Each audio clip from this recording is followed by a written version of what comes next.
বন্ধুরা আপনাদের মধ্যে অনেকেই আমাকে অনেকবার কমেন্ট করে বলেছেন যে ভাই আমাদের এমন একটা পিসি বিল্ড করে দেখান যেটা ইন্ডিয়ান মার্কেটে মোটামুটি 33-34 এবং বাংলাদেশে 35-36 হাজার টাকার মধ্যে পাওয়া যাবে, যেটার মধ্যে মনিটরকেও ইনক্লুড করা হবে এবং এই পিসি বিল্ডে আমরা সমস্ত ধরনের কাজ করতে পারবো। আমরা 1080p এডিটিং করতে পারবো, আমরা 720pতে যাতে সব রকম গেমিংও করতে পারি সেই রকম একটা পিসি বিল্ড আমাদের করে দেখান এবং এখানে কোন কম্পোনেন্ট কেন ইউজ করা হয়েছে প্রত্যেকটি যাতে বেস্ট টু বেস্ট ইউজ করা হয় সেরকম একটা পিসি বিল্ড আমাদের করে দেখান। সেই পিসি বিল্ডই করা হবে আজকের এই ভিডিওতে। সেজন্য বন্ধুরা আজকের এই ইন্টারেস্টিং ভিডিওটা আপনারা দেখবেন পুরোটা, আশা করছি আপনাদের ভালো লাগবে এবং আপনাদের সমস্ত কনফিউশন দূর হয়ে যাবে। আসসালামু আলাইকুম বন্ধুরা, আমি রাইহান মুস্তাফিজ। তাহলে চলুন আর দেরি না করে ভিডিওটা শুরু করা যাক। বন্ধুরা এখানে প্রথমেই আমরা কথা বলবো আমাদের প্রসেসরের ব্যাপারে। যেহেতু এখানে আমাদের বাজেট খুবই কম, খুবই টাইট, সেক্ষেত্রে আমরা এখানে একটা এপিইউ দিয়ে পিসি বিল্ড করেছি। যারা আপনারা জানেন না যে এপিইউ কি, এপিইউ হচ্ছে এএমডির তরফ থেকে এমন একটা প্রসেসর যার মধ্যে ইনবিল্ড গ্রাফিক্স থাকে, যেখানে আপনাদের ডেডিকেটেড কোনো গ্রাফিক্স কার্ড না বসালেও চলবে। ইন্টেলের যে বেসিক আইজিপিইউ রয়েছে তার তুলনায় এই এপিইউগুলোর পারফরমেন্স অনেক বেশি হয়, কারণ এখানে ইনবিল্ড ভেগা 8 বা ভেগা 11 যে জিপিইউ রয়েছে, যে গ্রাফিক্স পাওয়ার রয়েছে, সেটা অনেক বেশি পাওয়ারফুল হয়। সেই জন্য আমরা ইউজ করেছি ইন্টেলের এএমডির তরফ থেকে ফার্স্ট জেনারেশনের এপিইউ, যেটা হচ্ছে 2200G। আপনারা এখানে 2200 দেখে ভাববেন না এটা একটা সেকেন্ড জেনারেশনের প্রসেসর, এটা একটা ফার্স্ট জেনারেশনের প্রসেসর যেটা জেন আর্কিটেকচারের উপর বেস, যেটা একটা 14 ন্যানোমিটারের প্রসেস।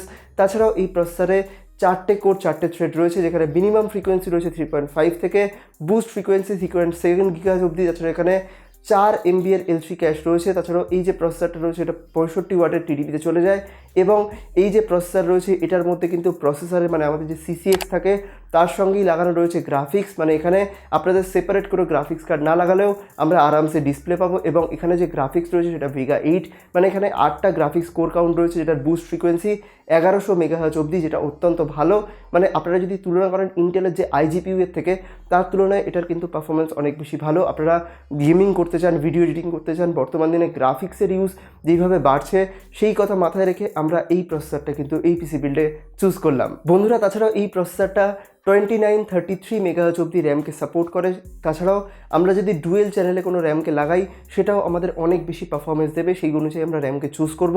তাছাড়াও যদি আপনারা কথা বলেন এই প্রসেসরটার প্রাইসের ব্যাপারে, এটা ইন্ডিয়ান এবং বাংলাদেশের মার্কেটে 8,000 থেকে 8,500 টাকার মধ্যে আরামসে আপনারা পেয়ে যাবেন বন্ধুরা। এরপর কথা বলবো আমরা আমাদের মাদারবোর্ডের ব্যাপারে। মাদারবোর্ড হিসেবে আমরা চুজ করেছি MSI এর তরফ থেকে A320 ম্যাক্স মাদারবোর্ড, যেটা একটা A320 চিপসেটের উপর বেস মাদারবোর্ড।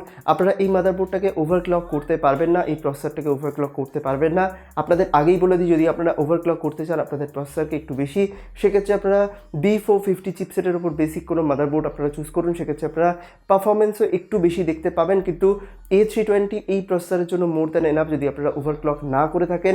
এবং এটার বাজেট, আমরা যেহেতু অনেক কম বাজেট একটা পিসি বিল্ড করছি, এই যে মাদারবোর্ডটা রয়েছে এটা ইন্ডিয়ান মার্কেটে 4,000 টাকা এবং বাংলাদেশে 5,500 টাকার মধ্যে আপনারা পেয়ে যাবেন, যেটা অত্যন্ত ভ্যালু ফর মানি। তাছাড়াও এই যে মাদারবোর্ড রয়েছে সেখানে আপনারা NVMe M.2 সাপোর্ট পাবেন, 3200 মেগাহার্জ অবধি র্যামের সাপোর্ট পাবেন।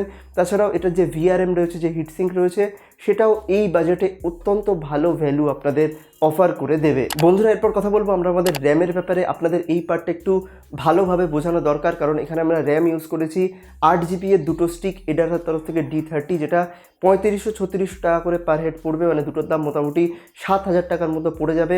আমি কেন এখানে 16GB র্যাম চুজ করলাম এত বাজেট বিল্ড হওয়া সত্ত্বেও, তার কারণ আমরা এখানে ইউজ করছি একটা এপিইউ, এবং এপিইউ এর মধ্যে আমরা জানি কোনো VRAM থাকে না। এখানে যে VRAM ওটা ইউজ করে সেটা আমাদের মেন র্যাম থেকে ইউজ করে। মানে আমরা যদি 16GB এর একটা র্যাম লাগাই সেখানে আমরা পাবো আলটিমেটলি 15-15.5GB অবধি, এবং সেই 15-15.5-এর মধ্যে 4GB র্যাম আমাদের গ্রাফিক্সই খেয়ে থাকবে। মানে আমরা পাবো মোটামুটি ধরুন 11GBর ওপর, এবং সেই 11GB র্যামটা আমাদের সমস্ত কাজের জন্য মোর দ্যান এনাফ হবে।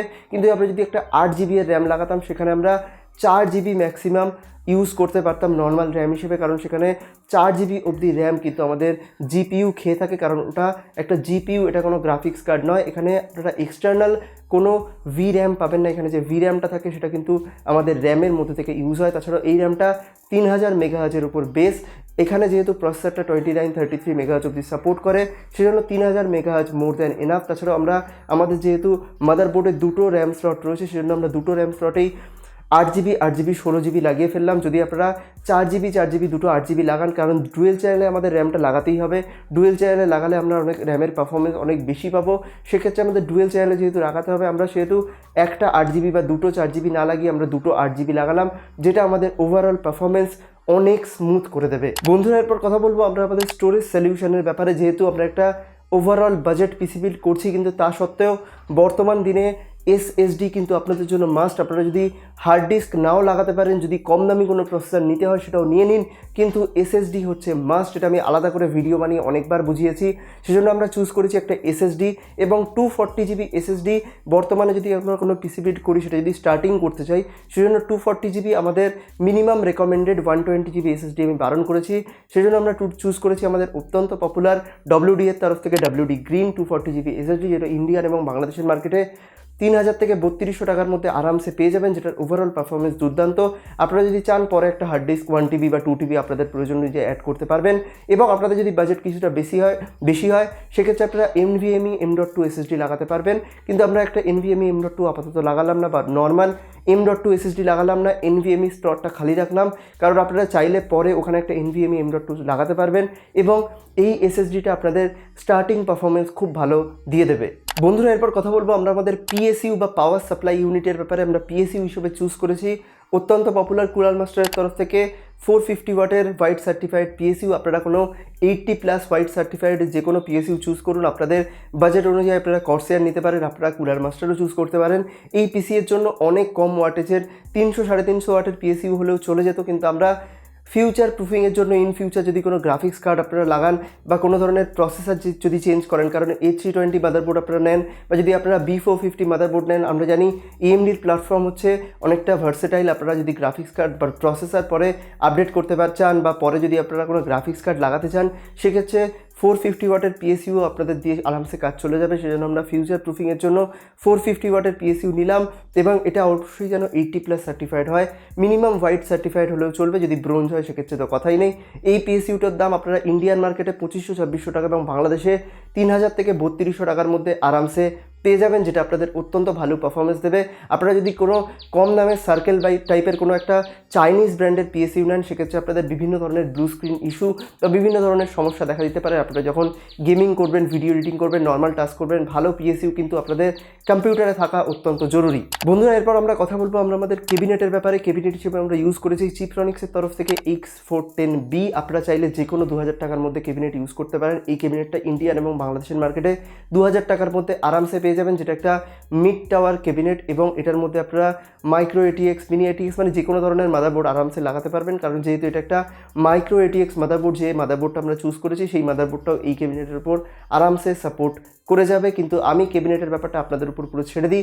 তাছাড়াও যদি আপনারা কিছুটা টাকা বাঁচাতে চান, সেক্ষেত্রে আপনারা 1000 টাকার মধ্যে কোনো সস্তার ক্যাবিনেটে চুজ করতে পারেন। বন্ধুরা, এরপর কথা বলবো আমরা আমাদের মনিটরের ব্যাপারে। মনিটর হিসেবে আমরা ইউজ করেছি এসআর এর তরফ থেকে G227, যেটা একটা 21.5 ইঞ্চির মনিটর এবং এই মনিটরের কিছু কিছু সুবিধা রয়েছে। প্রথম হচ্ছে ওটা একটা ফুল HD মনিটর 21.5 ইঞ্চির এবং এটাতে যে প্যানেল রয়েছে সেটা কিন্তু IPS প্যানেল। এটা 60 হার্জের মনিটর হলেও এটাতে মাত্র 8000 টাকায় ইন্ডিয়ান এবং বাংলাদেশে এই মনিটরটা পেয়ে যাবেন G227, এবং এই মনিটরটায় আপনারা IPS প্যানেল পাবেন এই বাজেটে। তাছাড়াও এটা একটা 21.5 ইঞ্চির মনিটর, যেটা একটা ফুল HD+ প্যানেল, মানে সমস্ত দিক থেকে একদম পারফেক্ট একটা প্যাকেজ আমরা এই কম্পিউটারের জন্য চুজ করলাম, কারণ মনিটর হচ্ছে আপনাদের টোটাল ভিউইং এক্সপিরিয়েন্সকে অনেক ভালো এনহ্যান্স করবে। তাছাড়াও যেহেতু মাদারবোর্ডের মধ্যেও HDMI পোর্ট রয়েছে এবং এই মনিটরটাতেও কিন্তু আপনারা HDMI পোর্ট পেয়ে যাবেন, যেটার মাধ্যমে আপনারা মনিটরের সঙ্গে আপনাদের পিসিকে কানেক্ট করতে পারবেন এবং সুন্দর একটা ভিউইং এক্সপিরিয়েন্স এনজয় করতে পারবেন। কারণ আপনারা যদি TN বা VA জাতীয় কোনো প্যানেলকে চুজ করতেন এখানে, সেক্ষেত্রে আপনারা যে ভিউইং এক্সপিরিয়েন্স পেতেন সেটা একদম ডাল, সেটা একদম পুয়ার কোয়ালিটির হয়। তাছাড়াও যারা ভিডিও এডিটিং করেন, ফটো এডিটিং করেন, কারণ এই পিসি বিল্ডে আপনারা ফটো এডিটার যারা রয়েছে তারাও খুব ভালো ফটো এডিটিং এখানে করতে পারবেন। সেক্ষেত্রে কিন্তু এই মনিটরটা আপনাদের খুব ভালো একটা কালার কারেকশন করে দেবে। যদি আপনারা আরও ভালো 99%, 100%, 110% sRGB-ওয়ালা কোনো মনিটর নেন, সেটা আরও পারফেক্ট কালার আপনাদের দেবে। কিন্তু 8000 টাকার মধ্যেই IPS মনিটরটা আপনাদের কালার কারেকশন যেরকম করতে সাহায্য করবে, সুন্দর কালার যেরকম দেখাবে, সেরকমভাবেই আপনারা প্রপার 178 ডিগ্রি অবধি ভিউইং অ্যাঙ্গেল পাবেন। আপনারা ধার থেকে দেখলে ওই রকম নেগেটিভ টাইপের কোনো ছবি এফেক্ট বা কালার শিফটিং হবে না, একদম প্রপার আপনারা ছবিকে দেখতে পাবেন, প্রপারভাবে ভিডিও এডিট করতে পারবেন। তাছাড়াও যদি গেম খেলতে চান, সেটার যে ভিউইং এক্সপিরিয়েন্স সেটা অনেক সুন্দর হবে। বন্ধুরা, এখানে সমস্ত পিসি কম্পোনেন্টের প্রাইস যদি আমরা একসাথে করি সেক্ষেত্রে ইন্ডিয়ান মার্কেটে 34 থেকে 34,500 টাকা এবং বাংলাদেশে 36 থেকে 36,500 টাকার মধ্যে টোটাল পিসি বিল্ডটা কমপ্লিট হয়ে যাবে, যেটা আমি বলবো এই বাজেটে অত্যন্ত ভ্যালু ফর মানি একটা পিসি বিল্ড, যেটাতে আপনারা gaming, video editing, normal task তো দুর্দান্ত করতে পারবেন। যদি নর্মাল কেউ ফ্রিল্যান্সিংয়ে নর্মাল কাজ করতে চান সেক্ষেত্রে আপনারা বিভিন্ন ধরনের কাজ যেমন ওয়েব ডেভেলপমেন্ট, ওয়েব ডিজাইন, এইসব কাজ তো আরামসে করতে পারবেন, কোডিং করতে পারবেন। তাছাড়াও আপনারা ভিডিও এডিটিং করতে পারবেন, ফটো এডিটিং, ফটোশপ, লাইটরুম এগুলো একদম স্মুথলি রান করতে পারবেন কোনো ধরনের সমস্যা ছাড়াই। আপনারা গেমিংও করতে পারবেন এখানে 720p কি 900 পিক্সেলের। 1080p করলে সেখানে আপনারা এফপিএসটা অনেক কম পাবেন, কিন্তু আপনারা যদি 720p গেমিং করেন সেক্ষেত্রে আপনারা GTA 5 মতো গেমও আপনারা মোটামুটি 30 থেকে 35 এফপিএসে খেলতে পারবেন কোনো ধরনের সমস্যা ছাড়াই। মানে টোটাল ওভারঅল এটা একটা পিসি বিল্ড যেখানে আপনারা গেমিং, ভিডিও এডিটিং এবং সমস্ত ধরনের কাজ আরামসে করতে পারবেন। আশা করছি এই পিসি বিল্ডটা করার পর আপনাদের লাইফে অনেক এনজয়মেন্ট আসবে এবং আপনারা একটা সুন্দর এক্সপিরিয়েন্স অ্যাচিভ করতে পারবেন। আর আজকের এই ভিডিওটা যদি দেখার পর আপনাদের এক্সপিরিয়েন্স অনেক সুন্দর হয় তাহলে ভিডিওটাকে একটা লাইক করে দিন, বন্ধুদের সাথে শেয়ার করে দিন, কমেন্ট করে জানান ভিডিওটা কেমন হয়েছে এবং এই রকম ধরনের টেক ভিডিও দেখার জন্য অবশ্যই দ্য আরবাসকে সাবস্ক্রাইব করে পাশে বেল আইকনটা জোরে প্রেস করে দিন। দেখা হবে এরকম একটা ইন্টারেস্টিং টেক ভিডিও নিয়ে। ততক্ষণের জন্য গুড বাই, আলবিদা।